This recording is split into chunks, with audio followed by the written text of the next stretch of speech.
이번에는 세 번째 잠수 장비 파트 간략히 요약을 해볼까 하는데, 첫 번째로 잠수기기의 환경압과 대기압 방식이 있습니다. 여기는 잠수기기 방식이 표로 나와 있어요. 책에 보시면 그거는 그 표대로 좀 간단히 좀 자료적으로 봐주시면 도움이 될 것 같은데, 문제가 나오면 환경압 방식이 아닌 것은 이런 식으로 나옵니다. 그거 참고해 주시면 될 것 같고, 두 번째로는 스쿠버 잠수에 대해서 나오는데, 각 방식에 따른 스쿠버 충전 기체, 이거 묻는 문제가 나오니까 여러분 이거는 좀 알아두시기 바랍니다. 다음으로는 스쿠버 잠수하고 표면 공급식 잠수 비교하는 게 나와요. 각 장단점이나 특징을 정확히 파악해 주셔야 되는데, 비교하는 문제가 나옵니다. 문제 내용을 섞어가지고 맞는 거 찾는 문제가 나오기도 하니까 여러분 여기 자주 나와요, 시험에. 여기 좀 잘 알아두시기 바랍니다. 다음으로는 호흡 조절기에 대한 내용이 나오는데, 이건 단계별로 특징, 그리고 1단계 중간압이 높았을 때 어떤 문제가 발생을 하는지, 그리고 2단계 호흡 시 사용 중에 물이 들어오는 이유에 대해서도 묻는 문제가 나오기 때문에 이런 것들은 정확히 알고 가시면 될 것 같습니다. 그리고 단관형 조절기의 장단점을 묻는 문제도 나왔으니까 여러분이 이거 자주적으로 봐주시면 될 것 같습니다. 호흡 조절기 관리도 그렇게 어려운 내용 아니니까 몇 번 읽어보시면 도움이 될 것 같습니다. 다음으로는 혼합기체의 종류가 있는데, 여기서는 잠수를 위해 사용되지 않는 기체를 묻는 문제가 나왔었습니다. 다음으로는 공기통의 표식과 검사인데, 여긴 시험 문제에 자주 나옵니다. 검사는 몇 년마다 하고 수압 검사는 어떻게 하는지, 그 방법에 대해서 여러분이 정확히 구분해 주실 수 있어야 됩니다. 다음으로는 공기통의 관리 및 소재인데, 고루고루 나옵니다. 어려운 내용 아니니까 읽어보시면 충분히 시험 문제 푸시는데 도움이 될 것 같고, 공기통 보관 방법에 대해서도 문제가 자주 나왔었습니다. 여기 말씀드린 대로 어려운 내용 아니니까 자유적으로 읽어보시면 됩니다.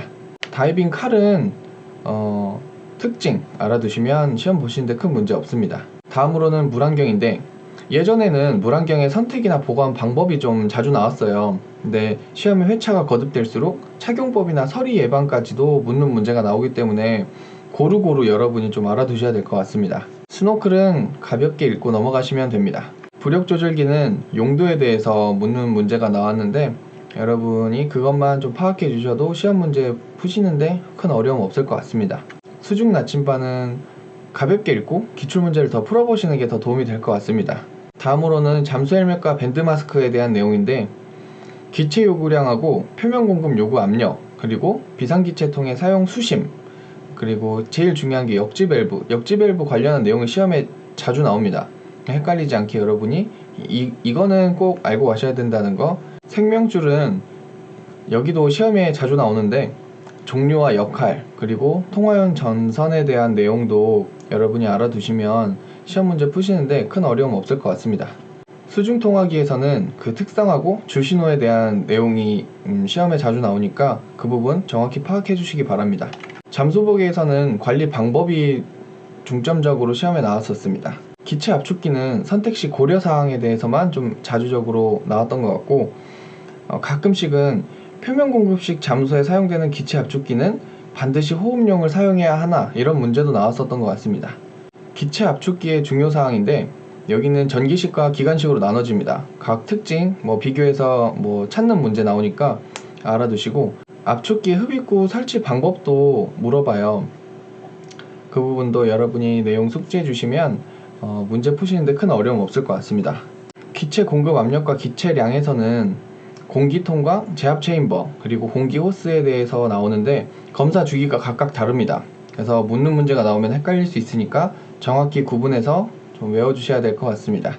기체 압축기에서는 내용이 좀 많습니다. 압축 공기 운전 시 개통도라든가 오일 교환 주기, 그리고 여가 필터 설치하는 이유, 그리고 내부 잔압을 제거해주는 이유, 또 실린더와 피스톤 간극이 적었을 때 발생하는 이유에 대해서 시험에 다 나왔기 때문에 제가 이렇게 체크해드린 부분은 정확히 좀 알아두시기 바랍니다.